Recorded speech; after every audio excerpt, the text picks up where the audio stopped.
শুভেচ্ছা সহ আমন্ত্রণ প্রত্যেককে। এটিএন সংলাপে আপনাদের সাথে আছি আমি আমিনুল মজলিস। দর্শক, আপনারা জানেন সমসাময়িক ও জনগুরুত্বপূর্ণ বিভিন্ন বিষয় নিয়ে আমাদের আলোচনা অনুষ্ঠান। আমাদের আজকের আলোচ্য বিষয় জাতীয় নির্বাচনের চাপ তৈরি হচ্ছে। এ বিষয়ে আলাপ করবার জন্য আমাদের সাথে স্টুডিওতে রয়েছেন দুজন সম্মানিত অতিথি। রয়েছেন সিনিয়র সাংবাদিক, প্রধান সম্পাদক TVN 24 জনাব নাজমুল আশরাফ, এবং আমাদের সাথে রয়েছেন রাজনৈতিক বিশ্লেষক এবং সাধারণ সম্পাদক G9 ডক্টর শাখাওয়াত হোসেন শান্ত। আপনাদের দুজনকে অনুষ্ঠানে স্বাগত। প্রিয় দর্শক, আপনারা যারা অনুষ্ঠান দেখছেন না, আশা করছি পুরো অনুষ্ঠান জুড়েই আপনাদেরকে সাথে পাবো। আপনাদের জ্ঞাতার্থে জানিয়ে রাখি, অনুষ্ঠানটি সরাসরি ফেসবুকে সম্প্রচারিত হচ্ছে। সেক্ষেত্রে facebook.com/ATN বাংলা অনলাইন এই লিঙ্কে ক্লিক করলে আপনারা অনুষ্ঠানটি দেখতে পাবেন। কথা না বাড়িয়ে আমরা চলে যাব মূল আলোচনায়, কিন্তু তার আগে দিনের শিরোনামগুলো একটু দেখে আসবো। অনিয়ম ও দুর্নীতির অভিযোগে অবশেষে যুক্তরাজ্যের মন্ত্রিসভা থেকে পদত্যাগ করলেন বঙ্গবন্ধুর নাতনি টিউলিপ সিদ্দিক।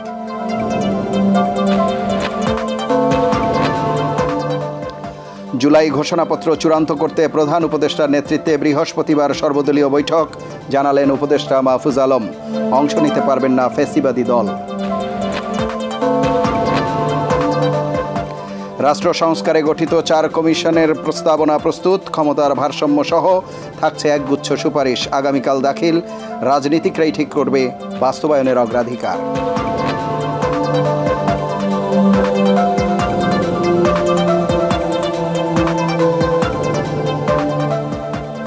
এবছর জুলাই আগস্টের মধ্যেই জাতীয় সংসদ নির্বাচন চায় বিএনপি। প্রধান উপদেষ্টার ঘোষিত সময় ধরেই ভোটের প্রস্তুতি নিচ্ছে কমিশন।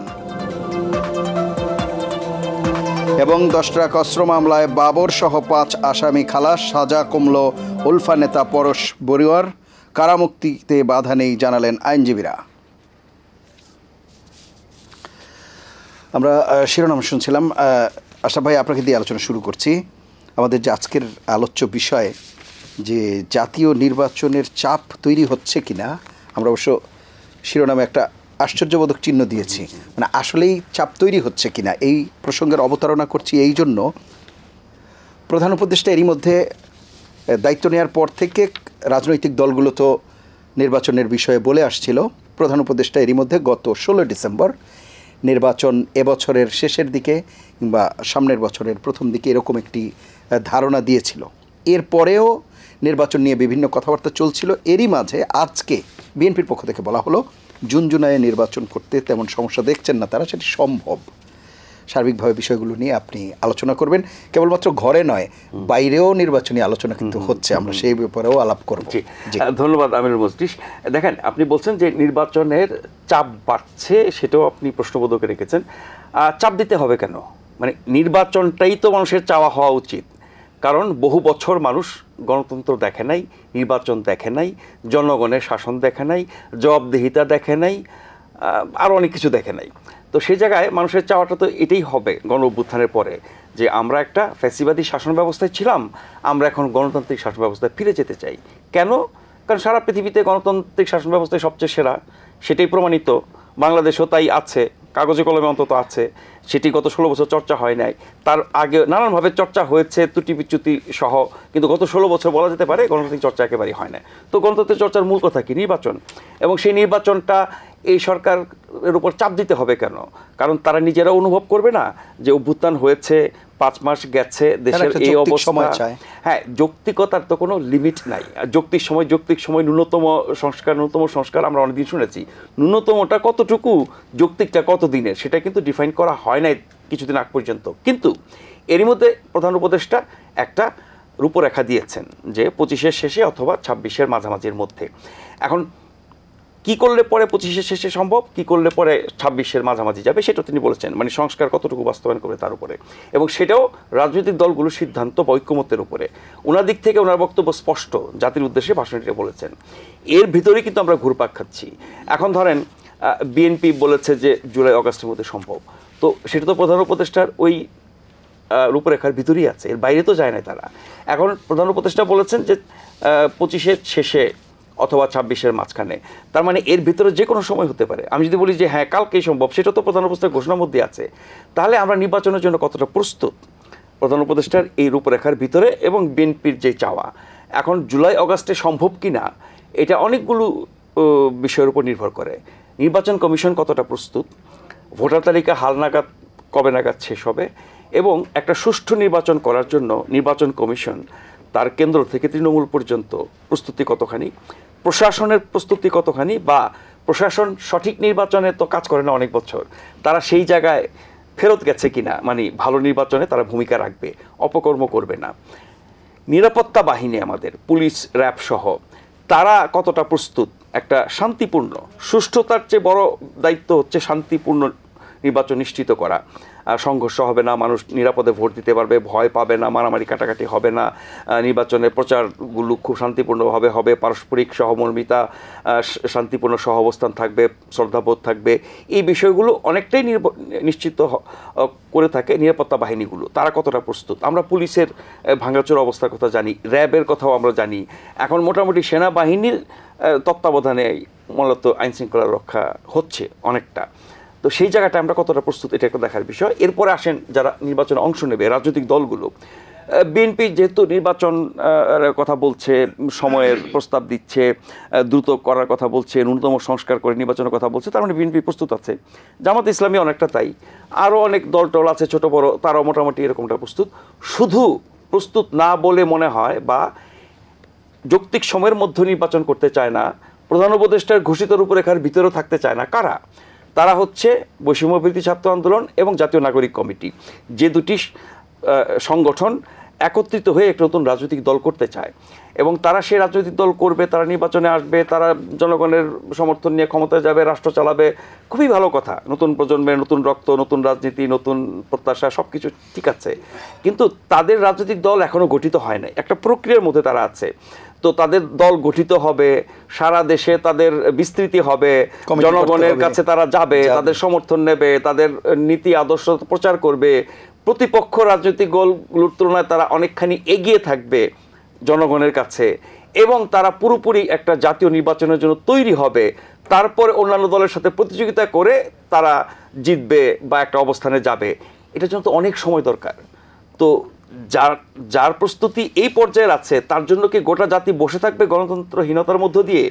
এবং এই সরকার, অনির্বাচিত সরকার সবার সমর্থনে আছে, ভালো কথা, কিন্তু এরকম ব্যবস্থাই কায়েম থাকবে?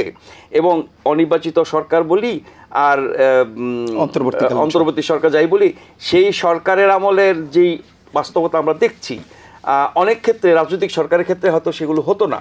অনেকে বলেন যদি ভালো রাজনৈতিক সরকার হয়, নির্বাচিত এবং জনগণের কাছে জবাবদিহি সরকার হয়, হতো না। আপনি ধরেন একটা উদাহরণ দিই, আইন শৃঙ্খলা দ্রব্যমূল্য নিয়ে আগে থেকে আলোচনা আছে। এমনিতে দ্রব্যমূল্যের কষাঘাতে মানুষের জীবন সেই জায়গায় আপনি আরও চাপ বাড়ালেন, আপনার ভ্যাট কর শুল্ক বাড়িয়ে। এটা এই সময় দরকার ছিল কিনা? কৈফিয়ত কি দিল সরকারের পক্ষ থেকে? একাধিক উপদেষ্টা, সরকার চালাতে তো টাকা লাগে, সুতরাং টাকা লাগবে। তো আপনি চুরি বাটপাড়ি ঠেকাতে পারেন না, যারা চুরি বাটপাড়ি করেছে টাকা ফেরত আনতে পারেন না। আমলারা যারা মানে এই ফ্যাসিবাদী ব্যবস্থা টিকিয়ে রেখেছিল, তাদের যে কোনো হুমকি দামকি দাবি দেওয়া আপনি মেনে নেন, তাদের মহার্কবতা দেবেন, তাদের প্রমোশন দেবেন, তাদের ভালো ভালো সব সুযোগ সুবিধা দেবেন, যেটি দিয়ে গেছে সরকার অন্যায়ভাবে সেটাও আপনি বহাল রাখবেন, ডাবল করে বেতন, তৃণমূল পর্যায়ে বাড়ি গাড়ি সব কিছু তারা পায়, ফ্ল্যাট প্লট কি না পেয়েছে। সোজা কথা, বিগত সরকার টিকে থাকার জন্য সবচেয়ে বেশি সুবিধা দিয়েছে হচ্ছে আমলাদেরকে, সামরিক এবং বেসামরিক মিলিয়ে বলছি। তারপরে হচ্ছে বিভিন্ন বাহিনী, পুলিশ সহ, যাদের উপর ভর করে দেশে ক্ষমতায় টিকে থাকা যায়। আর বিদেশি শক্তি তো ভারত ছিলই। সব কিছু মিলিয়ে ওই পুরো ব্যবস্থা ঠিক রাখবেন, তার পেছনে খরচ করবেন। ভাই, বাংলাদেশের মতো গরিব দেশে এত ধনী সরকার কি দরকার?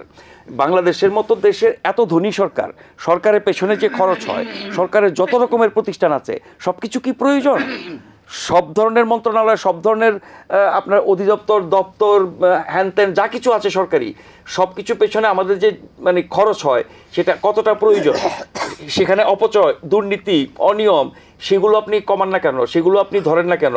জনগণের উপরে আপনি চাপিয়ে দেন খুব সহজ হিসাবে। আমি বলছি যে এই শাসন ব্যবস্থা যত দীর্ঘায়িত হবে, এই সংকটগুলো বাড়বে। এবং এখন তো বিএনপি বা অনেকে বলছে আচ্ছা এটা করেন বা সেটা করেন, কদিন পরে কিন্তু আন্দোলন শুরু করে দিবে। জি, আমি আসবো আপনার কাছে। নির্বাচিত সরকার না থাকলে কি কি সমস্যা হয়, আরও হয়তো বিস্তারিত বলবেন আপনি। ডাক্তার শাখাত হোসেন শান্ত, যে বিষয়টি আলাপ করছিলেন নির্বাচন সময়ের, যৌক্তিক সময়ের ব্যাপারে, সেখানে একটি কথা বলা হয়ে থাকে যে আমরা একটি ভালো নির্বাচন, জবাবদিহিতামূলক নির্বাচন, স্বচ্ছ নির্বাচন, প্রত্যাশিত নির্বাচন, দীর্ঘদিন জনগণ ভোট দিতে পারে না, তাদের আশা আকাঙ্ক্ষার প্রতিফলন ঘটবে, এমন একটা নির্বাচন যদি চাই, তাহলে বিগত সরকারের আমলে যেসব ব্যক্তিরা যেসব জায়গায় ছিল, এখন আপনি ডিসি নিয়োগ করবেন, তারাই রিটার্নিং অফিসার হবে। সেই সব জায়গায় আমরা কি সব জায়গায় খোলনলচে বদলে ফেলতে পেরেছি? সুতরাং সেটি না করে যদি আবার নির্বাচন করা হয়, যেটি বলা হচ্ছে, তাহলে তো আসলে সেই মানে বিশুদ্ধ নির্বাচন বা যেরকম নির্বাচন প্রত্যাশা সেটি তো আর হলো না। আপনাকে ধন্যবাদ। আপনার মূল প্রসঙ্গে আসার আগে একটা স্বস্তির খবর সবাই ইতিমধ্যে হয়তো অনেকে জানেন, তবু একটু উল্লেখ করতে চাই। সেটা হচ্ছে বাংলাদেশে দুর্নীতিবাজ, লুটেরা, চোর, শেখ গোষ্ঠীর সকল উইকেট পতন এবং পালিয়ে যাওয়ার পরে গতকাল, মানে এখন যেহেতু 12টার পরে হয়ে যাচ্ছে প্রায়, গতকাল ব্রিটেনেও শেখ পরিবারের 1 উইকেটের পতন হয়েছে। টিউলিপ সিদ্দিক, শেখ হাসিনার বোন শেখ রেহানার মেয়ে, দুর্নীতির অভিযোগে অভিযুক্ত, এবং এই প্রেক্ষাপটে সরকারি দল এবং বিরোধী দলের দাবির মুখে তিনি পদত্যাগ করেছেন এবং বিচারের আওতায় আসবে। এইটা বাংলাদেশের ঢেউ ব্রিটেনে পর্যন্ত লেগেছে এবং শেখ হাসিনার ছেলে আমেরিকা আছে, সেইখানেও তিনি দুর্নীতির মাধ্যমে অনেক টাকা পাচার করা হয়েছে, নিয়েছেন, সেই অভিযোগ আছে, নিশ্চয়ই সেটার তদন্ত হবে। এবং এই যে শেখ গোষ্ঠী চোর, পুরা শেখ পরিবারটা বলয়টা একটা চোরের গোষ্ঠীতে পরিণত হয়েছে, এটা ধীরে ধীরে প্রমাণিত হচ্ছে সব, তার নিশ্চয়ই আমরা বিচার দেখব। এবার আসি আপনার মূল প্রসঙ্গে, যেটা হচ্ছে বাংলাদেশে গত 16 বছর ধরে নির্বাচন ব্যবস্থাকে যেই জায়গায় নিয়ে যাওয়া হয়েছে সেটি আসলে নির্বাচন বলে না। কখনো বিনা ভোটে 154 জন হয়ে যায় 300 জনের মধ্যে এমপি, কখনো রাতেই ভোট হয়ে যায়, কখনো আমিডামি পাতানো নির্বাচনের মাধ্যমে তারপরে আবার 5-7% ভোটকে 40%-এর উপরে দেখানোর জন্য আজ্ঞাবহ নির্বাচন কমিশন তো ছিলই, সেটা হয়েছে। এবং এই ক্ষেত্রে এটা করতে গিয়ে পুলিশ এবং আমলা এদেরকে যেভাবে যথেচ্ছ ব্যবহার করা হয়েছে, লাঠিয়াল তাদের দলীয় কর্মীরাও বোধহয় এতটা ড্রাস্টিক ওয়েতে দলের পক্ষে এই কাজ করতে পারতো না, যেটা পুলিশ এবং আমলা দিয়ে করা হয়েছে। সাংবিধানিক প্রতিষ্ঠানে বসা, মানে নির্বাচন কমিশনাররা বা বিভিন্ন দুদকে বসে আছে, এরা পর্যন্ত সরকারের লাঠিয়ালের মতো যে আচরণ করেছে। এমনকি বিচার বিভাগে বসে তারা এই নির্বাচনে কাকে অযোগ্য করবে, কোন মামলায় দৌড়ের উপরে রাখবে, কোন মামলায় রায় দিবে, কি করবে, সেখানেও সরকারের টুলস হিসেবে ব্যবহৃত হয়েছে। এবং অত্যন্ত নির্লজ্জ জঘন্যভাবে ওইখানে বসে প্রকাশ্যে বলতেন যে বিচারপতিরা নাকি শপথবদ্ধ রাজনীতিবিদ। সেই অবস্থার মধ্যে এই একটি গণ অভ্যুত্থানের পরে রাতারাতি সব পাল্টে ফেলবে, কিভাবে পাল্টাবে বলেন তো? 16 বছর ধরে ভিন্ন মতের যারা, তাদের মধ্যে যাদেরকে টার্গেট করেছে তাদেরকে চাকরিচ্যুত করেছে, অবসরে দিয়েছে, ওএসডি করে রেখেছে, একসময় বিরক্ত হয়ে চাকরি ছেড়ে চলে গেছে। আর যাদের উপর এটা করেনি তারাও স্বাভাবিক প্রক্রিয়ায় এসে একসময় বয়স হয়েছে, রিটায়ারমেন্টে চলে গেছে। 16 বছরে তাদের পরীক্ষিত, অনুগত, আজ্ঞাবহ বৃত্তের মতো আচরণ যারা করবে এবং নির্দেশ দেওয়া মতো পালন করবে, এবং পাশাপাশি তাদেরকেও আবার দুর্নীতিবাজ বানিয়ে সরকার তাদের রশিটাও হাতে রাখতে পারবে, এরকম একটা চক্র তৈরি করে তাদেরকে পদায়ন করা হয়েছে।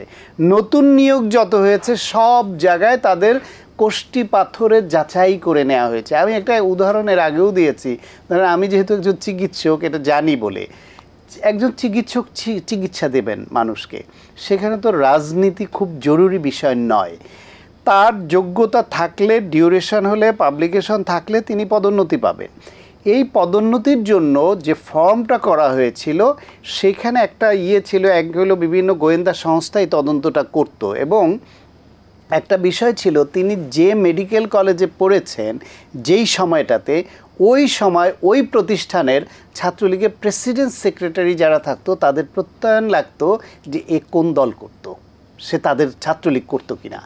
তা একজন চিকিৎসকের পদোন্নতির জন্য যদি এই ক্রাইটেরিয়া ফলো করা হয়ে থাকে গোয়েন্দা সংস্থার মাধ্যমে, তাহলে স্পর্শকাতর এবং গুরুত্বপূর্ণ জায়গায় পুলিশ প্রশাসন, বিচার বিভাগ, বিভিন্ন গোয়েন্দা সংস্থা যেই পদোন্নতিগুলো হয়েছে সেগুলো কি হয়েছে ভাবতে পারেন?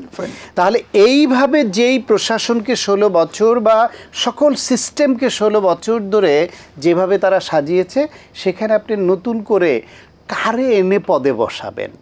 যদি আপনি 16 বছর ধরে অকার্যকর করে রাখা, পদত্যাগ করতে বাধ্য করা, চাকরি ছেড়ে দিতে বাধ্য করা, অথবা এসডি করে রাখা, মানে কাজের বাইরে রাখা তাদেরকে আনেন, 16 বছরে জম পড়ে গেছে, তাদের কর্মদক্ষতা কিন্তু বৃদ্ধি অনেকের হয় নাই। একজন মানুষ কাজের মধ্যে থাকতে থাকতে কিন্তু প্র্যাকটিস অ্যান্ড এরর থিঙ্কিং, লেখাপড়া, সে দক্ষ হয়ে ওঠে, অভিজ্ঞ হয়ে ওঠে। সেই সুযোগটা পায় নাই।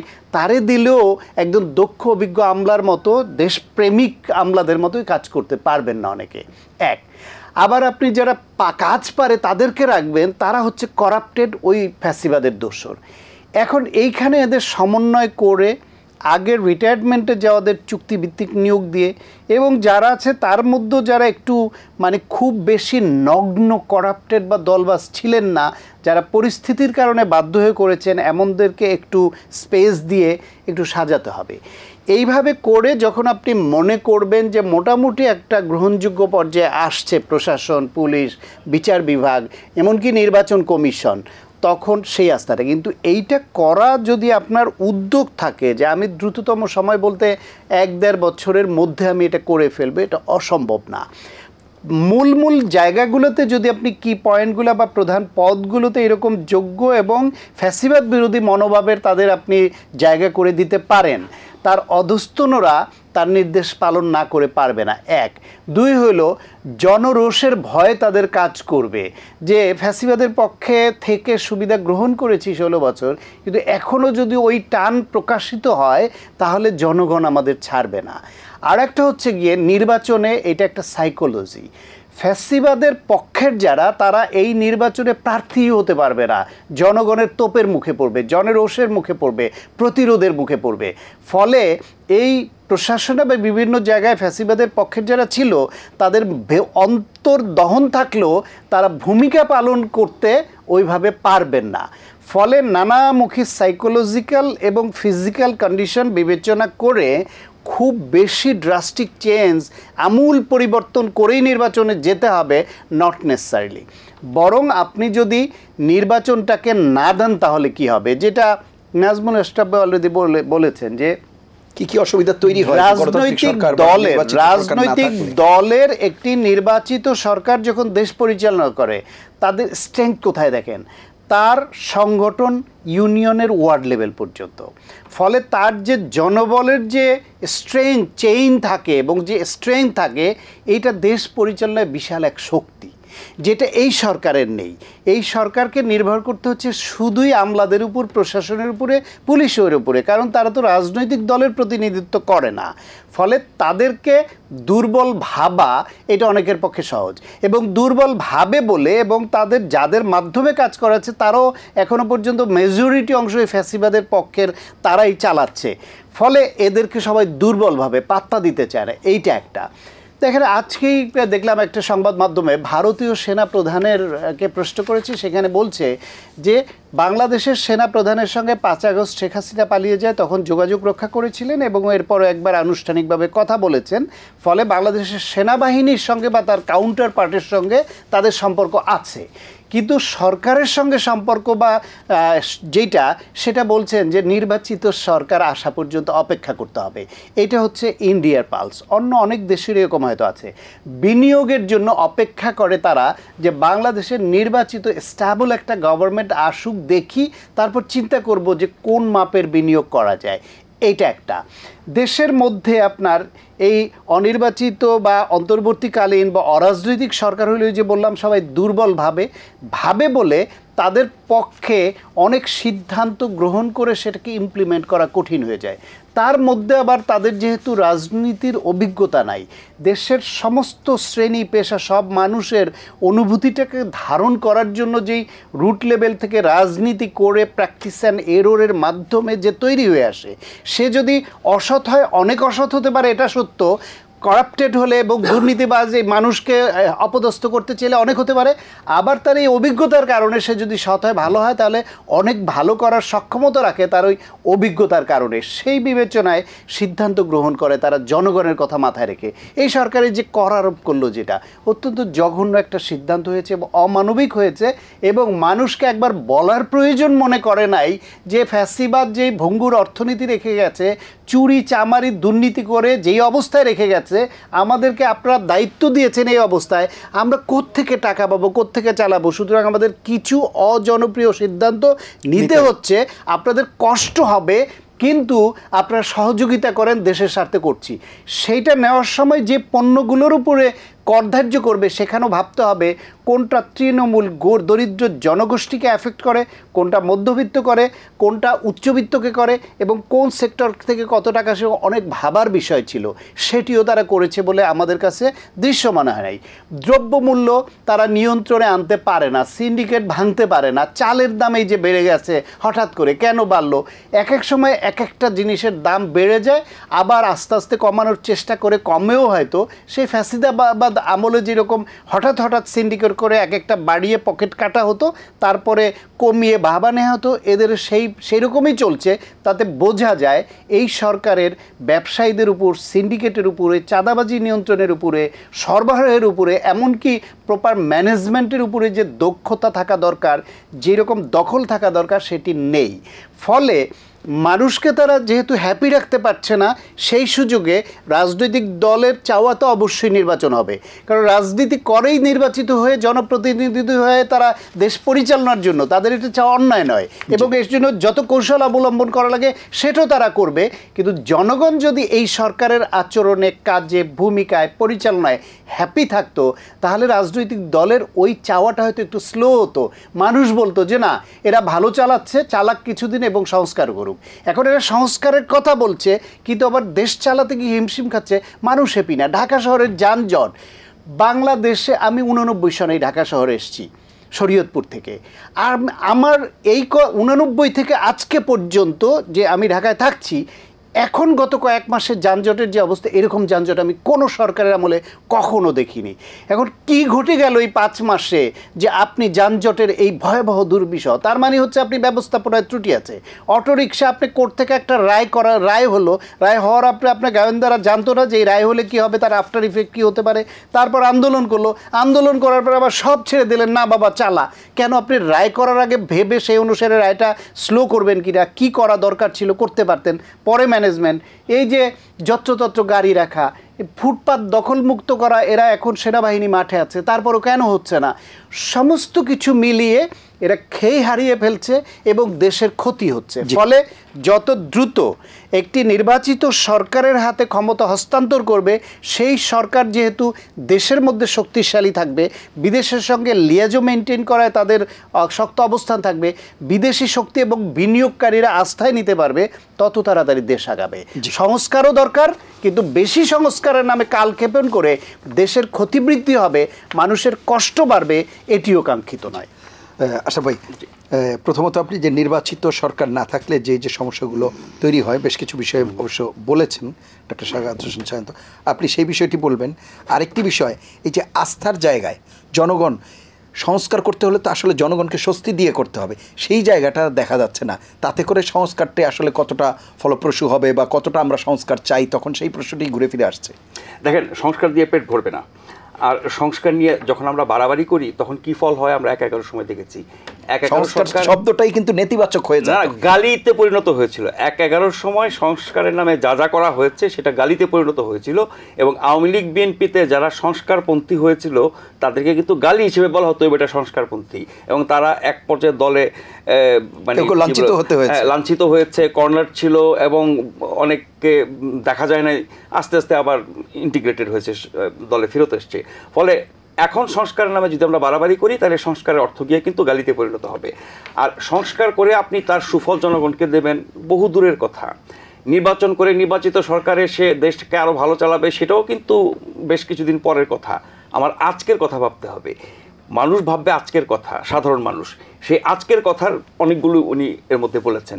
দ্রব্যমূল্য বলেন, আইন শৃঙ্খলা পরিস্থিতি বলেন, জীবনের নিরাপত্তা বলেন, রাস্তাঘাটে চলাফেরা বলেন, এই জায়গাগুলো আপনি ঠিক করতে পারবেন না, তাহলে জনগণ কেন আপনাকে অনির্বাচিত হওয়া সত্ত্বেও সমর্থন টিকিয়ে রাখবে? সমর্থন জনগণ দিয়েছে, সকল দল মত দিয়েছে এই কারণে যে অভ্যুত্থান পরবর্তী আপনাকে দায়িত্ব দেওয়া হয়েছে, আপনি একটা স্বাভাবিক অবস্থা করে নির্বাচন করে জনগণের প্রতিনিধিদের হাতে ক্ষমতা দিয়ে আপনি চলে যাবেন। তো সেটা কতদিন দীর্ঘায়িত হবে? অস্বাভাবিক মাত্রা দীর্ঘায়িত হলে যেমন মানুষ খেপবে, রাজনৈতিক দলরা তো খেপবেই, কিন্তু অস্বাভাবিক বিলম্ব করার কথা কারা বলছে? যারা এখনও এতদিন পরে এসেও সংস্কার শেষ না হওয়া পর্যন্ত, সকল সংস্কার করা পর্যন্ত, রাষ্ট্রকে একেবারে পুরা আমি মানে দিনকে রাত বানিয়ে ফেলবো ওইরকম অবস্থা না হওয়া পর্যন্ত সংস্কার চলিতে থাকিবে এবং ততদিন পর্যন্ত নির্বাচন হইবে না, এর মধ্যে আমি বড় হয়ে নির্বাচনের জন্য প্রস্তুত হব। এইটা একেবারে নতুন দল যারা করতে চায় তাদের বক্তব্য, যারা তুলনামূলক নতুন দল হিসেবে আছেন তাদের বক্তব্য, যারা পুরনো দল হলেও আর কটা দিন সময় পেলে আমি আরেকটু বড় হতে পারবো, আমি আমার প্রতিপক্ষকে আরেকটু দুর্বল করতে পারবো, নানান জায়গায় প্রভাব বিস্তার একটু বেশি করতে পারবো। জাতি হিসেবে আমরা অনেকটা বিস্তৃত প্রবণ এই জন্য যে আমাদের অতীতের কার্যক্রম অনেকটা সেটাই বলছি, মানে মিশে যাবে, ম্লান হয়ে যাবে, যারা হয়তো অন্তত ফ্যাসিবাদ না থাকলেও দোসর হিসেবে যারা পরিচিত ছিল। দোসরের জায়গায় আসি, যেটা উনি বলেছেন এর মধ্যে, আপনি যদি গোটা প্রশাসনকে ফ্যাসিবাদ দোষমুক্ত করতে চান তাহলে প্রশাসন থাকবে না। এখন যারা অতিমাত্রায় খারাপ কাজ করেছে তাদের অনেকের বিরুদ্ধে ব্যবস্থা নেওয়া হচ্ছে বা হবে, আর দায়িত্ব দিলে যাদের পক্ষে তাদের কাজ করার কথা তারা নির্বাচনে থাকবে কিনা, আসবে কিনা, জনগণ নেবে কিনা, সেটা একটা ব্যাপার। তার চেয়ে বড় কথা হচ্ছে কি, যে বাস্তবতা তৈরি হয়েছে 5ই অগাস্টে সরকারের যেভাবে পতন হয়েছে, তারা ওই সরকারের অংশ বলতে তারাই তো সরকার চালিয়েছেন, তাই না? সরকারের সবচেয়ে বড় শক্তি কি? প্রশাসন, তাদের দিয়ে তো চালান। ফলে তারা এই বাস্তবতা হতে সেটা করবেন না। আর ন্যূনতম রদবদলের মাধ্যমে আপনি যে একটা ভালো অবস্থা নিতে পারেন তার উদাহরণ কিন্তু আমরা যে 4টি নির্বাচন তত্ত্বাবধায়ক সরকারের অধীনে হয়েছে 91 থেকে শুরু করে, ওই প্রত্যেকটা তত্ত্বাবধায়ক সরকার কিন্তু 3 মাসের মধ্যে গোটা প্রশাসনকে মানে রদবদল করে মোটামুটি একটা নিরপেক্ষ অবস্থান তৈরি করে ভালো নির্বাচন করে দেখিয়েছেন, প্রমাণ আছে।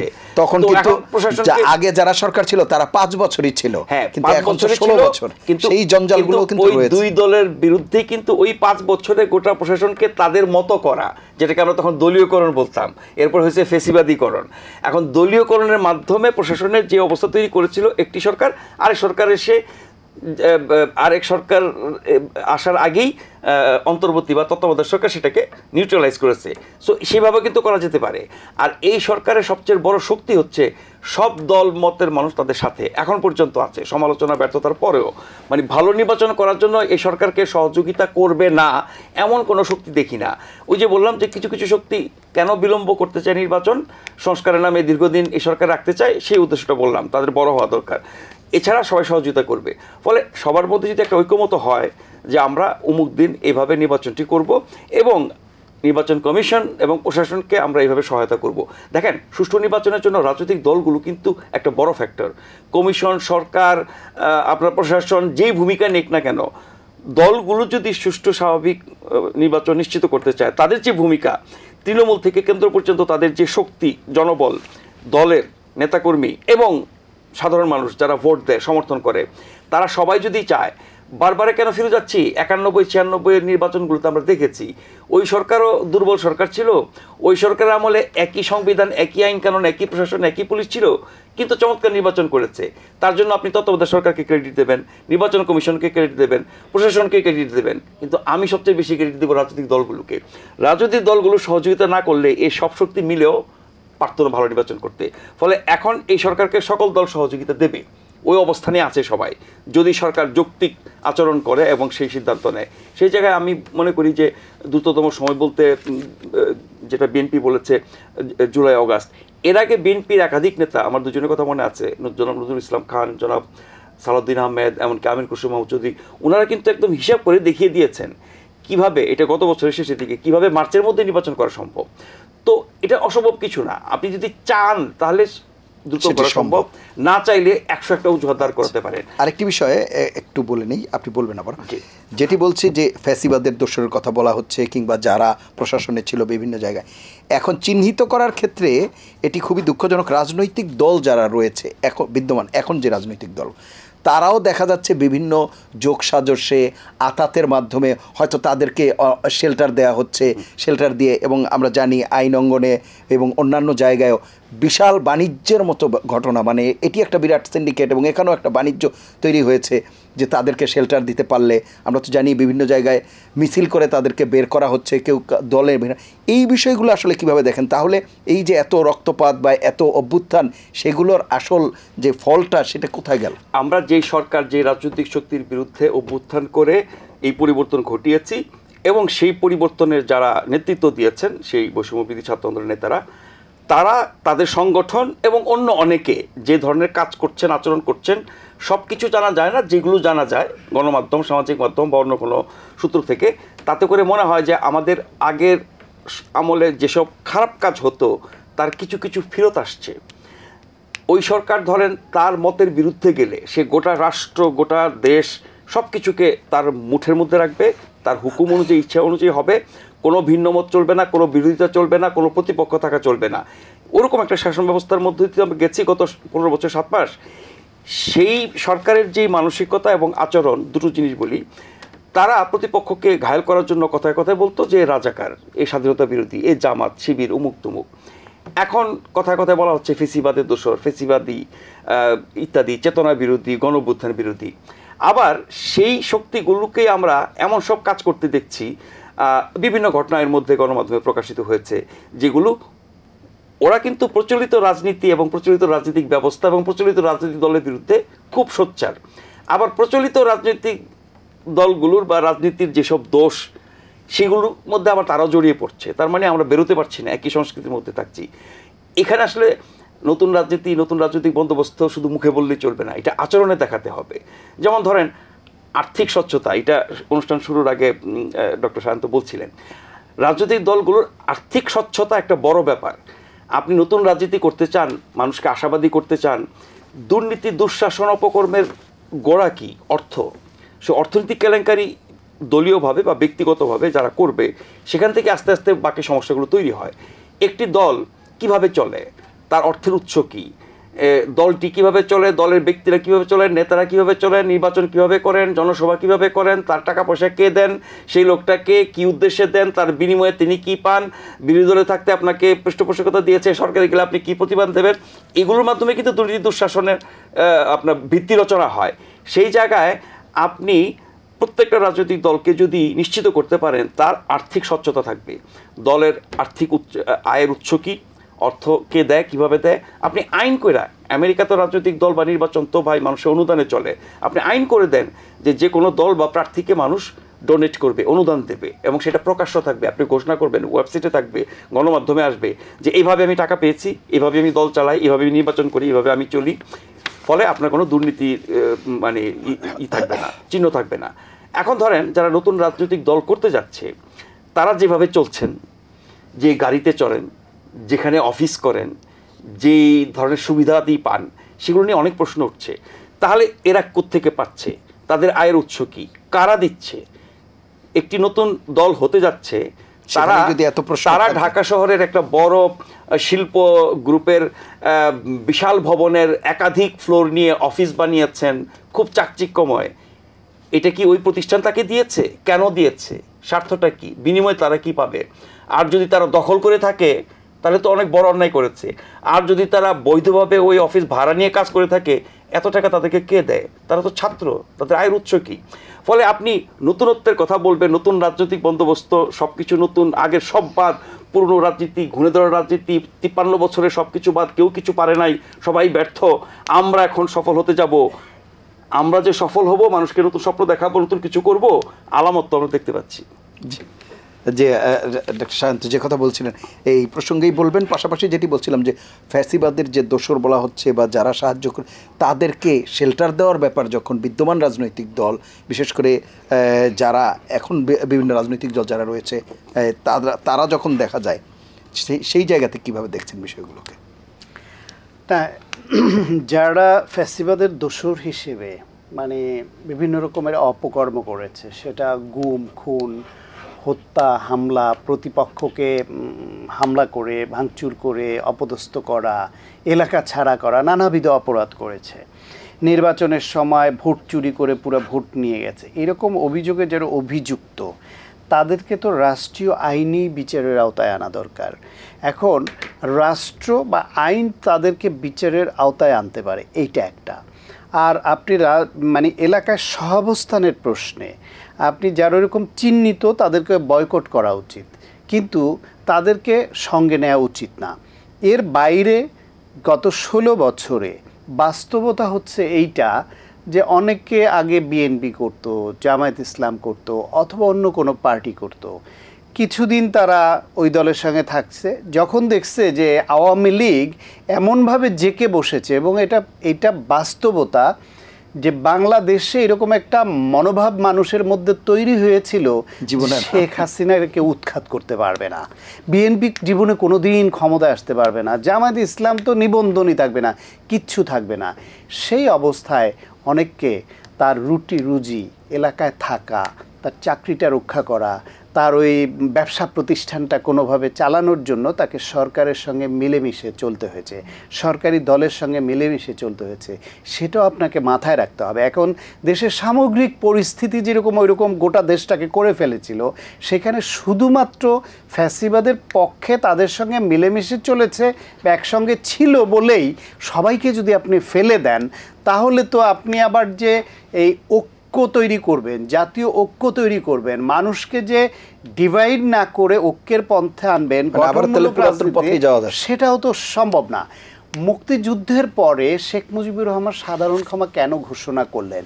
চিহ্নিত যারা যুদ্ধ অপরাধী সেই তালিকা রেখে বাকি সবাইকে সাধারণ ক্ষমা ঘোষণা করে দিলেন কেন? কারণ একটা রাষ্ট্রের অনেক সংখ্যক মানুষকে যদি আপনি যে উন্নয়ন কর্মসূচির বাইরে রাখেন, ফ্লোর বাইরে রাখেন, তাহলে রাষ্ট্রের এগিয়ে যাওয়ার পথে সেটা বাধা হয়। জিয়াউর রহমান আবার এসে আপনার এই যে সকল রাজনৈতিক দলকে যে রাজনীতি করার সুযোগ দিল, তার বিরুদ্ধে শেখ মুজিবের বিরুদ্ধে অভিযোগ তিনি মুক্তিযুদ্ধের বিরুদ্ধে অবস্থানকারী সবাইকে সাধারণ ক্ষমা কেন ঘোষণা করলেন? তারা তো দেশবিরোধী ভূমিকায় ছিল। আবার জিয়াউর রহমানের বিরুদ্ধে আবার আওয়ামী লীগ ওই পক্ষের অভিযোগ যে তিনি বিভিন্ন মুক্তিযুদ্ধের বিরোধিতা দানকারীদের ক্ষমতায়ন করেছেন, রাজনীতি করার সুযোগ দিয়েছেন। তিনি তো বহুদলীয় গণতন্ত্র উন্মুক্ত করে দিয়ে ধর্মভিত্তিক রাজনৈতিক দল তারাও আসছে, বাকশাল করার মাধ্যমে যে বিলুপ্ত আওয়ামী লীগ ছিল সে আওয়ামী লীগও আসছে, এবং সবাই এক কাতারে আসছে। এটাও ছিল হচ্ছে একটা ঐক্যবদ্ধ জাতি গঠন করার একটা প্রক্রিয়া। এখন এই ফ্যাসিবাদের পতনের পরে আপনি যারা সুনির্দিষ্ট অভিযোগে অভিযুক্ত, তাদের যেমন কোনোভাবেই ছাড় দেওয়া যাবে না, তাদের দুর্নীতি, গুম খুন সহ নানান রকমের ফৌজদারি অপরাধ এবং মানুষকে অপদস্থ করা, ভোটের অধিকার হরণ করা, সুনির্দিষ্ট অভিযোগে বিচার আর বয়কট করা সামাজিকভাবে। কিন্তু যারা পরিস্থিতিতে পড়ে অথবা সাধারণ সমর্থক হয়েছিল, তাদেরকে কোনো না কোনোভাবে আত্মশুদ্ধি এবং সংশোধনবাদী হয়ে সংশোধনের পথে আসার সুযোগটাও দিতে হবে। এটা হচ্ছে আমার ব্যক্তিগত অপিনিয়ন। এটা যদি না করেন, এটাও তো সত্য যে আওয়ামী লীগ তো বাংলাদেশ খুব ছোট দল ছিল না, তাদের নিজস্ব বলয় আছে, সঙ্গে এরকম পরিস্থিতির কারণে বিভিন্ন জায়গায় তাদের সঙ্গে মিলে চলতে বাধ্য হয়েছে 16 বছর ধরে যেই সংখ্যা, এই সমস্ত সংখ্যাটাকে যদি আপনি এই দেশের মূল ধারার বাইরে রাখতে চান, সেটাও ট্রাবল তৈরি করবে। সুতরাং এখন আপনি কেউ যদি ওই আওয়ামী লীগ করতো বা ওইদিকে ছিল, তাদের সবাইকেই আপনি যদি দূর দূর করেন এবং তাড়িয়ে দেওয়ার মনোভাব রাখেন, তাহলেও জাতি আগানো খুব সহজ নয়। কিন্তু বিবেচনা করতে হবে যারা স্থানীয় রাজনীতি করেন তারা যেন কোনো প্রলোভনে পড়ে, কোনো আর্থিক লেনদেন বা বিশেষ কোনো নিজস্ব লাভের কারণে এটা না করেন। তারা দেশের প্রয়োজনে এবং দলের প্রয়োজনে যতটুকু গ্রহণযোগ্য মানুষ গ্রহণ করবে ততটুকু করেন, তাহলে কিন্তু প্রশ্নটা উঠবে না। প্রশ্নটা উঠছে কখন? চিহ্নিত অপরাধী, যা না একেবারে সবার চোখের সামনে চোর, গুন্ডা, বদমাইশ, ধর্ষণকারী, তাকে আপনি অর্থের মাধ্যমে দেশ থেকে পার করে দেওয়ার জন্য সহযোগিতা করবেন যদি এই রকম কথাটা সামনে আসে। এটা কোনো নেতা করলে ওই দলের জন্য সাংঘাতিক বিব্রত করে এটা। এবং এইসব অভিযোগে নানান রকমের কারণে কিন্তু বিএনপির মতো একটি বড় দল 16 বছর এবং 111-এর 2 বছর যে নিপীড়নের মধ্যে পড়েছে, তারা কিন্তু যতটা ভেবেছিল অ্যাগ্রেসিভলি তারা প্রতিপক্ষের উপর হামলে পড়বে, যত যা কিছু করবে, সেই তুলনায় কিছুই করেনি এই দলটি। এমনকি যে অভিযোগগুলো আসছে, আমি বিএনপির অ্যাক্টিং চেয়ারম্যান তারেক রহমানের দু একটা মিটিংয়ে উনি প্রত্যক্ষভাবে এই নির্দেশ দিয়েছেন যে সবাইকে এবং সংবাদ মাধ্যমে আপনারা বলে দেন যে দলের কোনো নেতা কর্মী কারো নামে সুনির্দিষ্ট অভিযোগ যদি হয় সেই অভিযোগটা জানান, বা সেটা আপনি রিপোর্ট করছেন সংবাদ মাধ্যমে, সেটার যদি ব্যবস্থা দল নেয় তাহলে ওটাও আপনি রিপোর্ট করেন, তাতে যারা করতে পারে ভবিষ্যতে তারা সতর্ক হবে এবং একটা মেসেজ গেল। প্লাস হচ্ছে গিয়ে আপনার ঢালাওভাবে অভিযোগটা করাটা ঠিক হবে না। এমন অনেক আছে, বিএনপির একজন নেতা বা কর্মী স্থানীয়ভাবে তিনি ওইখানে একটা দোকান চালাতেন, তার দোকানটা ভাঙচুর করে বা দখল করে নিয়ে তাকে তাড়িয়ে দিয়েছে। সে ঢাকায় এসে এই 10 বছর 12 বছর ধরে সিএনজি চালিয়ে জীবিকা নির্বাহ করেছে, সংসারটা ধ্বংস হয়ে গেছে। সে এখন গিয়ে তার ওই দোকানটা সে ফেরত পাওয়ার জন্য অবস্থান নিয়েছে। এটাকে আপনি দেখাচ্ছেন দখল হিসেবে, চাঁদাবাজি হিসেবে, সেটা তারই ছিল। এখন তার প্রক্রিয়াগত কিছু ত্রুটি আছে, সেটাও বিএনপির অ্যাক্টিং চেয়ারম্যান বলেছেন আপনি একথাটা স্থানীয় প্রশাসনকে জানান এবং আইনানুগভাবে আপনি জানিয়ে বলেন যে ওই সময়টা আমার ছিল, আপনারা খোঁজ নিয়ে দেখেন, তারপরে আইনগতভাবে আপনি যান। এখন আইনগতভাবে আবার সব শুদ্ধ করে যাওয়ার যে প্রক্রিয়া, তার যে দীর্ঘসূত্রিতা, সেই অপেক্ষাটা অনেকের হয়তো সহ্য হবে না, প্লাস এটা এই দেশে সম্ভব নয়। ফলে আপনারা দখল বা চাঁদাবাজি বা বিভিন্ন রকমের যত অভিযোগ শুনছেন আপনারা, আসলেই অভিযোগটা তত কি না এটাও ভেবে দেখার বিষয় আছে। এবং যাদের বিরুদ্ধে সত্যি সত্যি সুনির্দিষ্ট অভিযোগ আছে সেটাও কিন্তু বিএনপি তাদের বিরুদ্ধে ব্যবস্থা নিয়েছে। বহিষ্কার, শোকজ সহ নানান রকমের শাস্তির আওতায় আনার সংখ্যাটা বিএনপি কিন্তু মানে অনেক হাজার হাজার হাজার ছাড়িয়ে গেছে। এখন অন্যান্য দলও তো করছে। জামায়াত ইসলাম তারা গাজীপুরে গিয়ে আওয়ামী লীগের এক নেতাকে গ্রেফতার করেছে, গ্রেফতার করেছে, তাকে গিয়ে মিছিল করে থানা থেকে ছাড়িয়ে আনার জন্য গেছে।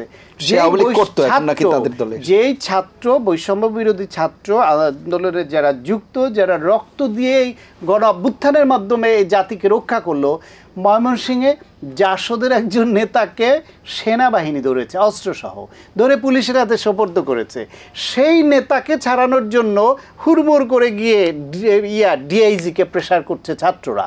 সেই প্রেক্ষাপটে বৈষম্য বিরোধী ছাত্রদের যেই সংগঠন তারা কিংবা নাগরিক কমিটি, তাদের অন্তত আমি খুব তীর্থের কাকের মতো অপেক্ষা করছিলাম অ্যাটলিস্ট তারা একটা স্টেটমেন্ট করবে যে এরা আমাদের কেউ না, অথবা আমাদের তাদের বিরুদ্ধে শাস্তিমূলক ব্যবস্থা নেওয়া হয়েছে, অথবা এই নাগরিক কমিটি বা এই বৈষম্য বিরোধী ছাত্ররা এ ধরনের কার্যক্রম অ্যালাউ করে না। একটা সতর্ক বার্তা পেয়েছেন আপনি সংবাদ মাধ্যমের লোক হিসেবে, আপনি জানেন, আমি পাইনি। ফলে এই যে সমস্ত গ্রুপের মধ্যে কিছু ব্যত্যয় আছে সেটা আলাপ আলোচনা করে সতর্ক হয়ে যেমন নিরসন দরকার, আবার যেভাবে আবার বিএনপির প্রতি ওই বিভিন্ন গ্রুপ থেকে যে আঙ্গুল তোলা হয় তার কতটা ন্যায্য, এবং তা দিয়ে বিএনপির মতো একটা বড় রাজনৈতিক শক্তির সঙ্গে তারা যে দূরত্ব তৈরির যে পরিস্থিতি যদি তৈরি করেন, সেটাও কিন্তু দেশের জন্য ভালো হবে না, না তাদের জন্য ভালো হবে, না বিএনপির জন্য, জামায়াত ইসলামের জন্য ভালো হবে। এই যদি ফাটল ধরে দূরত্ব তৈরি হয়, তার সুবিধাভোগী হবে ফ্যাসিবাদ। ফলে যে বা যারা এইভাবে আঙ্গুল তুলে অভিযোগ করেন তাদের উদ্দেশ্য নিয়ে প্রশ্ন উঠবে। কিন্তু যেমন অন্য ফ্যাসিবাদের দোসরদের নেওয়া যাবে না ঢালাওভাবে, যেমন দলকে মানে সতর্কও থাকতে হবে, চাঁদাবাজি দখলে যুক্ত থাকা যাবে না, পাশাপাশি আবার ঢালাওভাবে একে অপরের বিরুদ্ধে যে আঙ্গুল তুলবেন যে শুধু আমি দেশপ্রেমিক, আমি আর অমুক দেশপ্রেমিক, আর সবাই দেশপ্রেমিক না, সেটা করে যে দূরত্ব বাড়ানোর মধ্যে যদি যান, তার সেই সুযোগে যদি ফ্যাসিবাদ জায়গা করে নেয়, সেই দায়টাও কিন্তু তাদের ঘাড়েই যাবে, তাদের নিতে হবে। জি, যে আশরাফ ভাই সংস্কারের প্রশ্ন বলছিলেন যে নির্বাচন করতে গেলে যেই সব সংস্কারের কিছু প্রস্তাবনা তো দেয়া হয়েছে, সেই বিষয়গুলোতে যদি সংস্কার আগে একটু বলি, যেটা উনি বললেন যে দখল, চাঁদাবাজি, দলবদল, আশ্রয় দেওয়া, প্রশ্রয় দেওয়া, এই সব কিছু করছে অনেকভাবে।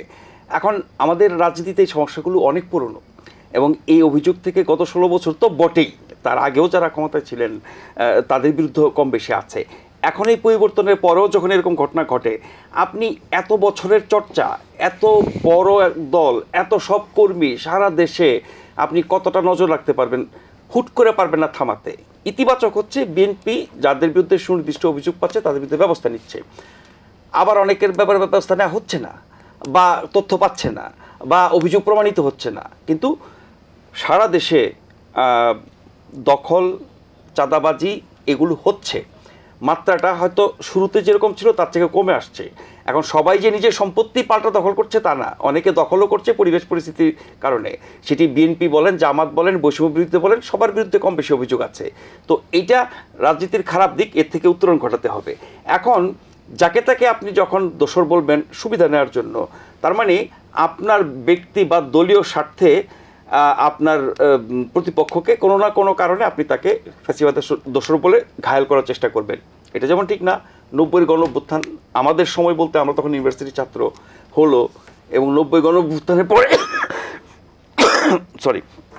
ওটা যেহেতু স্বৈরাচার বিরোধী আন্দোলন ছিল, তখন জাতীয় পার্টি এবং তার সংশ্লিষ্ট সবাইকে স্বৈরাচার বলা হতো। ব্যারিস্টার মওদুদ আহমেদ সবশেষ বিএনপি নেতা ছিলেন, তার আগে জাতীয় পার্টি, তার আগে আবার বিএনপি, তার আগে আওয়ামী লীগ, অনেক ছিলেন। কিন্তু উনি রাজনীতিবিদ হিসেবে ওনার যে অর্জন, বিশেষ করে উনি অনেক বই লিখেছেন, সংসদে ওনার যে ভূমিকা অবিস্মরণীয় হয়ে থাকবে। তো উনি প্রতিনিয়ত সংসদ আমরা কাভার করতাম তখন রিপোর্টার হিসেবে, মানে সংসদ 3 ঘন্টা চলছে, মনে হয় 3.5 ঘন্টায় খালি এই যে স্বৈরাচার এই জাতীয় কথাবার্তা। তো মওদুদ আহমেদ খুব মৃদু হেসে দাঁড়িয়ে বলছিলেন যে আমি ভাবছি কালকা থেকে আমি নিজে স্বৈরাচার বলবো। মানে প্রাসঙ্গিক অপ্রাসঙ্গিক, সত্য বা মিথ্যা, যৌক্তিক কি অযৌক্তিক, সব কিছুর মধ্যে স্বৈরাচার। তো এখন সব কিছুর মধ্যে ফেসিবাদ ঢুকাই দিয়া এটাকে নষ্ট করা হচ্ছে। তখন 3 জোটের রূপরেখা একটা ঘোষণা ছিল যে 90-এর পরে যেই শক্তির পতন ঘটেছে, জাতীয় পার্টি, এরশাদ এবং স্বৈরাচার, এদের কাউকেই কোনো দলে নেওয়া হবে না। আওয়ামী লীগ বিএনপি তো নাই, অন্য কোনো দলও নেবে না। পরে দেখা গেল কি 2 দলই নিয়েছে। এখন ধরেন এবারের যে পতিত শক্তি, ফ্যাসিবাদী শক্তি বলছি আমরা, তাদের কাউকে কেউ নেবে না। এখন বিএনপি নিয়েছে, এখন পর্যন্ত আমি শুনি নাই, হয়তো সহযোগিতা করেছে।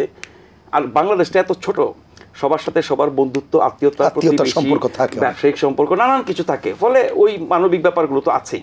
রাজনৈতিক উদ্দেশ্যে আমি কাউকে প্রশ্রয় দিচ্ছি কিনা, কাউকে বাঁচাচ্ছি কিনা, কোনো খারাপ মানুষের পক্ষ নিচ্ছি কিনা, এটা দেখার বিষয়। কিন্তু জামাতের কয়েকটা ঘটনা আমরা জানি। এখন জামাত বলছে যে ও আগে আওয়ামী লীগ করতো, এখন তো জামাত করে। তার মানে ফেসিবাদী যখন জামাতে যুক্ত হয়ে যায় তখন আর ফেসিবাদী থাকে না, বা বিএনপিতে ঢুকে গেলে সে আর ফেসিবাদী থাকবে না। ব্যাপারটা তো এরকম হওয়া উচিত না। শেষ কথা বলি যে এই যে রাজনীতি চলছে, এটার হয়তো মানে সমাপ্তি হবে না সহজে, অনেকদিন হয়তো চলবে। কিন্তু যারা নতুন শক্তি, নতুন রাজনীতি, নতুন প্রজন্ম বলে আশা জাগাচ্ছে, পুরনো সকল দলকে খারাপ হিসেবে চিহ্নিত করে, তাদের মধ্যেও তো একই রোগ দেখা দিচ্ছে, তারাও তো একই কাজ করছেন। কিছুক্ষণ আগে আমি অর্থনৈতিক স্বচ্ছতা নিয়ে বলছিলাম। এখন ধরেন এই পতিত শক্তির কারা দখল করতে যাচ্ছে, প্রমাণিত না, তলে তলে গোপনে অনেক কিছু হচ্ছে বলে শোনা যায় যে আওয়ামী লীগ তখন বেকায়দায় আছে। তা আওয়ামী লীগকে কারা রক্ষা করছে, কারা বাঁচাবে? বিএনপি না জামাতের নাম বেশি শোনা যায়। কিভাবে কখন বাঁচাবে জানি না। এখন ধরেন গনিমতের মাল, মানে ভোগ করা তালে আছে সবাই, ব্যাপারটা এরকম। তো জামাত আওয়ামী লীগের সম্পর্ক রাজনৈতিক আমরা জানি, ইতিহাস, বিএনপির সাথেও সম্পর্কের ইতিহাস জানি। কিন্তু এই মুহূর্তে অভ্যুত্থানের পরপর জামাত ইসলামের আমির যে বক্তব্য দিয়েছেন, তাতে প্রথমেই উনি ওই বার্তা দিলেন যে আওয়ামী লীগের পক্ষে ওনারা আছেন। মানে মাফ করে দেওয়া বক্তব্য থেকে শুরু, এই যে মাফ করে দেওয়ার কথা বলেছে, তারপরে আরও অনেক কিছু। হ্যাঁ, আওয়ামী লীগ পতিত হয়েছে, যারা অন্যায় করেছেন, 16 বছর নির্যাতন করেছেন, গুম খুন হত্যার সাথে জড়িত ছিলেন, প্রত্যেকের বিচার হওয়া উচিত, সর্বোচ্চ শাস্তি হওয়া উচিত। সারা বাংলাদেশে আওয়ামী লীগের মতো একটা দল সারা বাংলাদেশে তাদের যেই, মানে আমি খারাপ লোকগুলোকে বাদ দিয়ে বলছি, বাদ বাকি লোকগুলোকে আপনি শাস্তি দিবেন কোন আইনে? এবং প্রজন্মের পর প্রজন্ম, বংশ পরম্পরায় যারা আওয়ামী লীগ ভালোবেসে, আওয়ামী লীগের রাজনীতি ভালোবেসে, বঙ্গবন্ধুকে ভালোবেসে রাজনীতি করেছে, সেই মানুষগুলোকে কি আপনি শাস্তি দেবেন? তাদেরকে ভোটাধিকার থেকে বঞ্চিত করবেন?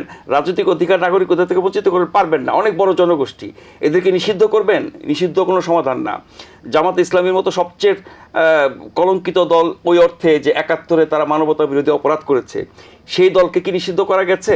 না, নিষিদ্ধ করে ছোট করা গেছে, দুর্বল করা গেছে। তারা এখন ফুলে পাপে আরও বড় হয়েছে। ফলে নিষিদ্ধ করে কোনো সমাধান না, এটা সবাই বলে, আমি একমত।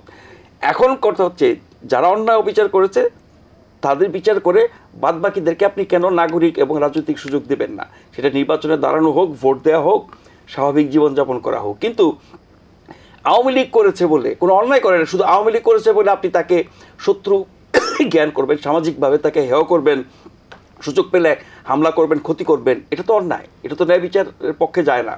তার চেয়ে বড় কথা হচ্ছে যে আওয়ামী লীগ করেছে, পারিবারিকভাবে আওয়ামী লীগ, এরকম লোকজনকেও যখন আপনি কোনো না কোনোভাবে বঞ্চিত করবেন, সেটা যেমন অন্যায়। আমরা জানি এরই মধ্যে পুলিশে এবং বিসিএসের আপনার পুলিশ ক্যাডারে অনেকের নিয়োগ প্রায় চূড়ান্ত বিভিন্ন প্রক্রিয়ার মধ্য দিয়ে গেছে। যেহেতু প্রক্রিয়াটা বিগত সরকার আমলে হয়েছে, নিশ্চয়ই সেখানে স্বজনপ্রীতি, দুর্নীতি, অনিয়ম হয়ে থাকতে পারে। কোনো পরীক্ষা নিরীক্ষা ছাড়াই আমরা যে ব্যাখ্যা শুনলাম কর্তৃপক্ষের, হাস্যকর। কে চিলান দিচ্ছে, কে নাস্তা ঠিক মতো খায় নাই, কে ঠিক মতো হাঁটে নাই, কে নাকি পরিবেশ গরম করে ফেলছে, ব্লা ব্লা ব্লা, খুবই ঠুনকো হাবিজাবি, খুব একটা প্রমাণিত না, গ্রহণযোগ্য না, এরকম অজুহাতে বাদ দিয়েছেন। প্রত্যেকটা মানুষের প্রতি কি আমরা ন্যায় বিচার করেছি? এতগুলো মানুষ, আমি কয়েকজনের স্ট্যাটাস পড়ছিলাম ফেসবুকে, পুলিশের এসআই পদের যে ব্যাচটাকে বাদ করা হলো, তার কয়েকজনের স্ট্যাটাস পড়ছিলাম। আপনার পড়লে, আপনি যদি মানুষ হয়ে থাকেন, আপনার কষ্ট লাগবে যে কি প্রক্রিয়ার মধ্যে দিয়ে, কত কষ্ট করে, কি স্বপ্ন নিয়ে, কেমন পরিবার থেকে উঠে এসে এতদিনের প্রশিক্ষণ নিয়ে এই স্বপ্ন পূরণ করতে যাচ্ছিলেন, আপনি এক কলমের খোঁজা শেষ করে দিলেন। তারপরে ধরেন ঠিক একইভাবে আমরা দেখলাম যে বিটিভির 64 জেলার প্রতিনিধিদেরকে একটা হোয়াটসঅ্যাপের মেসেজের মাধ্যমে আপনার নাই করে দেওয়া হলো। আপনি দলে দলে লোকজনের অ্যাক্রিডিটেশন কার্ড বাতিল করলেন সচিবালয় থেকে, আপনি প্রেস ক্লাব দখল করে ফেললেন, বিভিন্ন টেলিভিশন চ্যানেল দখল করে ফেললেন। তার মানে হচ্ছে বিপ্লবের নামে, বিপ্লবের পক্ষ থাকার নামে, অভ্যুত্থানের শক্তি হওয়ার নামে আপনি একের পর এক বেআইনি কাজ করে যাবেন। আমি আমার নিজের প্রফেশন সহ বললাম। আর এটাকে আপনি বলবেন যে আন্দোলনের সুফল? এটা তো হতে পারে না। এত বড় অভ্যুত্থান, এত মানুষের প্রাণহানি, এত মানুষের পঙ্গু হওয়া, এর সুফল যদি সাধারণভাবে মানুষ না পায় এবং তারপরও যদি অন্যায়, নির্যাতন, ফ্যাসিবাদী সরকারের মতো চলতে থাকে, তাহলে দুদিন পরে মানুষ এই আন্দোলন নিয়ে, এই আন্দোলনকারীদের নিয়ে আরও বেশি বিরূপ হবে। জি, স্বাগত হোসেন সাহেব, আমরা শেষ করব, যদি কিছু যুক্ত করেন। না, ধরেন নাজমুল ভাই যা বলছেন তার মধ্যে কিছু বিষয় আছে যেটা এই সরকার যেটা করেছে খুব ন্যায়সঙ্গতভাবেই করেছে। সবগুলো ঢালাও সমালোচনাও ঠিক হবে না। এই জন্য ধরেন বিটিভির কথা বলেন, বাংলাদেশ টেলিভিশন সবসময় সব সরকার তাদের প্রচার প্রপাগান্ডার জন্য ব্যবহার করেছে। সেখানে প্রতিনিধি কাদের নিয়োগ দিয়েছে? এখন ফ্যাসিবাদ 16 বছর ধরে যেই প্রতিষ্ঠানটা দেশের জন্য নয়, রাষ্ট্রের জন্য নয়, তার দল এবং তার সরকার এবং চোর লুটেদারের গুণগান গাওয়ার জন্য ব্যবহার করেছে, এবং ওই রকম প্রতিনিধি 64 জেলার প্রতিনিধিদেরকে আপনি বাদ দিলেন, সেটা যারা কেন্দ্রে আছেন তাদেরকে বাদ দিয়েছি আমরা। না না না, সেই প্রশ্ন তোলেন আপনি। সেই ক্ষেত্রে নিউজটা এলাকা থেকে যে পাঠাবে, যারে বাছাই করে নেওয়াই হয়েছে ফ্যাসিবাদের প্রতিনিধি হিসেবে তার প্রোপাগান্ডা গাওয়ার জন্য, তার পক্ষে সেই বৈশিষ্ট্য থেকে বেরিয়ে আসছে বিটিভি। আমি নিজে বিটিভির টক শোতে গিয়ে প্রকাশ্যে প্রধান উপদেষ্টা সহ সব উপদেষ্টাদের সমালোচনা করছি, আনকাট প্রচার হচ্ছে, সরকারের সমালোচনা করছি। আপনার টেলিভিশনে আজকে যে সমালোচনাগুলি করছি আমি সরকারের, এর কোনোটাই বিটিভিতে বাদ দিতে হয়নি, স্বাধীনভাবে করছি। এই চেঞ্জের কথা বলছি এখন। ফলে এই অবস্থায় যদি আপনি সেই ফ্যাসিবাদ আমলের তাদের বাছাইকৃত সেই প্রতিনিধি 64 জেলায় রাখেন, তারা লোকাল এরিয়া থেকে যে রিপোর্ট পাঠাবে, সেই রিপোর্ট তো এই ফ্যাসিবাদের বিপক্ষে, গণ অভ্যুত্থানের পক্ষের চেতনার সঙ্গে সঙ্গতিপূর্ণ রিপোর্ট হবে না, পারবেই না, কারণ তাদের ভেতরে ফ্যাসিবাদ। সুতরাং এইটা চেঞ্জ করতেই হবে। নো অলরেডি নাজমুল বলছিল যে কেন্দ্রে কিন্তু পরিবর্তন, কেন্দ্রে বরং ওই দাবিটা করেন যে তৃণমূলের শূন্যে শুধু এখানে করছেন সেটাই না, কেন্দ্রে বসে যারা ফ্যাসিবাদের পক্ষে দালালি করেছে, দেশের ক্ষতি করেছে, প্রচারের দায়িত্ব তো কেন্দ্রের, মাধ্যমেরও ক্ষতি করেছে, সংবাদ মাধ্যমে যারা সৎভাবে সাংবাদিকতা করার আকাঙ্ক্ষা রাখতেন, চেষ্টা থাকতো, তাদেরকে কলঙ্কিত করেছেন আপনারা। সাংবাদিক নামে প্রকৃত সাংবাদিকদের কলঙ্কিত করেছেন, সুতরাং তাদেরকেও সরানো উচিত। সেটা প্রেস ক্লাব বলেন, আপনি এই প্রেস ক্লাবে বলে আপনি জয় হিন্দ বলে, সংবাদ মাধ্যমে থেকে জয় হিন্দ বলে আপনি করবেন, বক্তব্য শেষ করবেন আর বলবেন যে আপনাকে ওইখানে রাখতে হবে। এই প্রেস ক্লাবটা দখল করেনি এর আগে? আওয়ামী লীগের পক্ষে কিভাবে তারা দখল করেছে, তাই সেই দখলদারদের আপনি কি এখনও রাখবেন? সুতরাং দখল মুক্ত হবে। এখন যেটা নির্বাচনের প্রক্রিয়া যখন চালু হবে, তখন আবার আপনি পরীক্ষা নিতে পারবেন যে সত্যিকারের নির্বাচনের মাধ্যমে কাদেরকে প্রতিনিধি তৈরি করে জাতীয় প্রেস ক্লাবে, সেই সুষ্ঠু ধারা আনতে হবে। কিন্তু একটা গণঅভ্যুত্থানের পরে, একটা বিপ্লবের পরে তাৎক্ষণিকভাবে তো নির্বাচনের মাধ্যমে সম্ভব নয়, তাহলে একটা বডিও তো লাগবে। তা আপনি সেই ফ্যাসিবাদের দোসর, তাদের দালাল, অত্যন্ত জঘন্য দুর্নীতিবাজ, তাদেরকে আপনি ওই পদে বহাল রাখতে পারবেন? সেই জন্য সেটাকে আপনি বেআইনি বলতে পারবেন না। আপনি বিভিন্ন জায়গায় যাদের পক্ষে যারা অপরাধ করেছে, শেখ হাসিনার প্রেস কনফারেন্সে গিয়ে যারা প্রকাশ্যে দালালি করেছে এবং তারা উস্কানি দিয়েছে দুর্নীতিকে, ভোটের অধিকার হরণকে বৈধতা দেওয়ার জন্য ওইখানে গিয়ে যারা তেল মেখেছে, তাদেরকে আপনি এখন বলবেন যে ওকে সরানো অন্যায় হবে? এই যে পুলিশে বা বিভিন্ন, আমি শুরুতে বলেছিলাম যে একজন ডাক্তারের পদোন্নতিতে কীরকম যাচাই বাছাই হয়েছে, তাহলে আপনি মনে করেন না একজন পুলিশে নিয়োগের জন্য কি প্রক্রিয়া এই সরকার নিয়েছিল? সুতরাং আপনাকে ওই যে ঠুনকো অভিযোগ দিচ্ছে, সেটা কেন দিচ্ছে আমি জানি না। আমার মতে তো ফ্যাসিবাদের সময় অবৈধ সরকার, বিনা ভোটের সরকার, তাদের সময় যেসব হয়েছে সব স্থগিত করে দেওয়া দরকার, অন্তত যে কয়টা বেশি প্রশ্নবিদ্ধ ছিল। বিশেষ করে 24-এর নির্বাচনের পরে তারা নির্বাচনের মাধ্যমে একতরফা একটা নির্বাচনকে, বিএনপির মতো শক্তিকে 28 আগস্ট বিতাড়িত করে হাজার হাজার জেলে ঢুকিয়ে, খাদ্যমন্ত্রী তখন ছিল রাজ্জাক সাহেব, বলছে এক রাতে ছেড়ে দেওয়ার অফার দিয়েছিল সবাইকে নির্বাচনে আসলে। সেইভাবে বিতাড়িত করার পরে যখন রাষ্ট্র ক্ষমতা দখল করলেও, তখন আওয়ামী লীগ ভাবলো তারা তো সফল হয়েছে, এটাকে ধরে রাখার জন্য আরও লাঠিয়াল বাহিনী দরকার। তখন এই এসআই নিয়োগের বিজ্ঞপ্তি হয় এবং খুব দ্রুততম সময়ের মধ্যে, ফেব্রুয়ারি মার্চের মধ্যে সমস্ত প্রক্রিয়া সম্পন্ন করে শুধু ভাইবার জন্য ডাকা হয়েছে। আপনি তাদের বলবেন যে পরীক্ষা দিয়েছে, সব হয়েছে, ভাইবা কেন নেওয়া হবে না? ভাইবা নিয়ে যারা যোগ্য তাদেরকে নেন। কিসের যোগ্যতা? নেওয়ার উদ্দেশ্যের পিছনেই তো ছিল তাদের লাঠিয়াল বাহিনী তৈরি করা অথবা দুর্নীতি করা, টাকার লেনদেন করা। আপনি যখন টাকা দিয়ে এখানে গেছেন, আপনি তখন ভাবেন নাই যে আপনি 20 লাখ 50 লাখ কোটি টাকা দিয়ে আপনি এসআইর মতো একটা চাকরিতে ঢুকছেন কেন? উদ্দেশ্যই আপনি ঢুকে রাজনীতি করবেন। আপনি যখন যাচাই বাছাই করে পরীক্ষা দিয়ে আপনার পরীক্ষিত আওয়ামী লীগের দালাল হয়ে ঢুকেছেন, তখন আপনি ভাবেন নাই আজকে আপনি একটি হৃদয় বিদারক স্ট্যাটাস দিয়ে আপনি জাতির সামনে এসে সহানুভূতি করবেন, আর সেটা নাজমুল ইসলামের মতো একজন সাংবাদিক সেটাকে আবার এইভাবে বলবেন? আমি ওই সহানুভূতিতে বিশ্বাস করি না। পারি না এই জন্য যে ফ্যাসিবাদের আমলে তাদের প্রত্যেকটা উদ্দেশ্য ছিল অসৎ। একজন চিকিৎসকের পদোন্নতির জন্য যারা ওই পদ্ধতি অবলম্বন করে, আমি নিজে চাক্ষুষ, আমাকে ভুক্তভোগী অনেকে তখনই বলেছেন, দেখেন আমার একটা প্রমোশনে এত বছর হয় না, সরকারি চাকরি করি, আমি ডাক্তার, আমি কি রাজনীতি কি করব সরকারের, বলেন তো? আমি কোনো একটা আমি নিজে ভুক্তভোগী, 17 বছরে এক পদে রেখেছে। সুতরাং সেই অবস্থায় ফ্যাসিবাদের আমলে যেহেতু তাদের উদ্দেশ্য, এদেরকে ধরা উচিত ওই আওয়ামী লীগকে, যে চোরের গোষ্ঠী, চোর, দুর্নীতিবাজ, বিনা নির্বাচনে বিনা ভোটে মানুষের অধিকার হরণ করে আসা, তারা নিজেরা নিজেদের স্বার্থে আমাদেরকে ব্যবহার করতে গিয়ে বিপদে ফেলেছে। তারা মার্সি চাইতে পারে এবং আওয়ামী লীগের শাস্তি দাবি করতে পারে। আওয়ামী লীগের শাস্তি দাবি করেন সেটার জন্য, তারপর বলেন আমরাও ওই ফ্যাসিবাদের বিরুদ্ধে দাঁড়াবো, আমাদের প্রতি ন্যায় বিচার করেন, যারা আমরা দোষী না তাদের যুক্ত করেন। একেবারেই শেষ পর্যন্ত নিশ্চয়ই মানে ওই প্রক্রিয়ার মধ্যে যারা আসছে তাদের বাতিল হতে পারে, কিন্তু যারা চ্যালেঞ্জ দিচ্ছে, এমনকি আপনি দেখছেন এর মধ্যে অনেকে কিন্তু রাস্তায় নামেছে, সচিবালয়, প্রেস ক্লাব, বিভিন্ন জায়গায় অনশন করছে। অনেকের বক্তব্য টেলিভিশন হচ্ছে, তারা চ্যালেঞ্জ দিয়েছে যে সে বা তার পরিবারের কেউ আমাদের সাথে যুক্ত না। আরে ভাই, শেখ হাসিনার বক্তব্য শুনলে তো অনেকের চোখে পানি আসতো, এর মতো সহি মানুষ হয় না, পুরো গোষ্ঠী মেরেছে। তারপরে এই যে 15 আগস্টের যে ইয়েকে, বেদনাকে ক্যাশ করে যে চোরের রাজত্ব কায়েম করেছিল, শেখ হাসিনার কথা শুনলে তো অনেকের মায়া লাগতো। আহারে কি সুন্দর। আশা ভাই বলছেন তারা রাজনীতির সাথে যুক্ত, যারা অন রেকর্ড চ্যালেঞ্জ দিয়েছে যে তারা কোনো রাজনৈতিক কোটায়, দলীয়, পারিবারিক হ্যানত্যান আসে নাই, সেটা আপনি পরীক্ষা করে নিশ্চিত না হয়ে আপনি তাকে বাদ দিচ্ছেন কোন হিসেবে? সেটা তদন্ত হতে পারে। হ্যাঁ, আচ্ছা, তদন্ত হতে পারে। না না, অবশ্যই তদন্ত হতে পারে, কিন্তু বিসিএস ব্যাচ সেটা এখন আটকে যাওয়ার পথে। তাদের বক্তব্য শুনেই বলছি যে বিসিএস এর একই ব্যাচের অন্য ক্যাডারের নিয়োগ পায়া চাকরি করতেছে। ওটা তো একই প্রক্রিয়া, মানে বৈষম্যটা ওই জায়গাতে, একই ক্যাডারের যদি আরেকজন করবে। এনএসআই রিপোর্টের ভিত্তিতে অনেকে বিসিএসে প্রিলিমিনারি, লিখিত, ভাইবা সব কমপ্লিট করার পরে নিয়োগ পায় নাই। কেন পায় নাই জানেন? কোনো না কোনোভাবে এনএসআই তাকে হয় অন্য পক্ষের অথবা সরকার বিরোধী মনোভাবের এই রিপোর্ট অসংখ্য ধন্যবাদ এই ডক্টর রিপোর্টটা স্বাগত হোসেন সায়ন্ত। এটা করেছে। আমাদের হ্যাঁ, তাহলে শেষ করতে গোয়েন্দা হচ্ছে রিপোর্টের অনুষ্ঠানের মাধ্যমেই তো সময়। ওদের নিয়োগ on দিয়েছে record এটা যাচাই অনেকে বাছাই বলেছে। করে। প্রিয় দর্শক, এই ছিল আজকের এটিএন সংলাপ। পরবর্তী অনুষ্ঠান দেখার আমন্ত্রণ জানিয়ে বিদায় নিচ্ছি। সবাই ভালো থাকবেন, সুস্থ থাকবেন। আশা করি এটিএন বাংলার সঙ্গেই থাকবেন। আল্লাহ হাফেজ।